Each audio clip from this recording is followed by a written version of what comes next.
जिसको शुगर हो जाता है उसको कहा जाता है कि शुगर तो कई रोग अपने साथ लेके आता है। कहते हैं शुगर अकेले नहीं आता है, अगर आपको शुगर हो गया मतलब आने वाले समय में आपको बहुत सी और बीमारी होने वाली है। Diabetes type 2 diabetes type 1 genetic जिसमें इंसुलिन डेफिशिएंट होता है, हाँ। टाइप 2 इंसुलिन रेजिस्टेंस के कारण होता है, ये रिवर्सिबल है। डॉक्टर को जब पता है कि इंसुलिन रेजिस्टेंस से इंसुलिन कम करने के लिए क्या किया, मतलब एक्सरसाइज को समझाया नहीं समझाया, खाना कैसे खाना है, इंसुलिन स्पाइक, इंसुलिन रेजिस्टेंस इसलिए हुआ, फैटी लिवर हुआ इंसान को। अब जो दवा आपने दी उससे इंसुलिन बढ़ाने की दी, जैसे आज डायबिटीज़ जिसको डिटेक्ट हुआ नॉर्मल कोर्स में, फॉर एग्जांपल उदाहरण के लिए 1 यूनिट इंसुलिन निकलना था, अब ये 1 यूनिट से काम नहीं चला, पैंक्रियाज जहाँ से इंसुलिन निकलता 2 यूनिट निकालने लगा। अब उस रेजिस्टेंस को क्रॉस करने के लिए 2 यूनिट की आवश्यकता हुई, फिर भी आपको डायबिटीज़ है, तो डॉक्टर क्या कहता है, अब 4 यूनिट निकालने की दवा देता हूँ या बाहर से इंसुलिन दे देता हूँ। लेकिन इंसुलिन ही कल्पित था।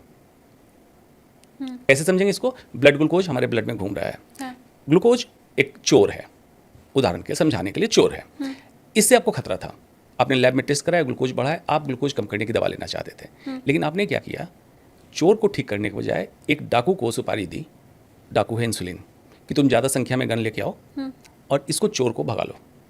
तो उसने चोर को तो भगा दिया, ग्लूकोज डाउन हो गया, लेकिन उसको धक्के देके आपके फैट सेल में, लिवर में वहाँ जमा कर दिया, इसके कारण आपको फैटी लिवर, मोटापा हो गया।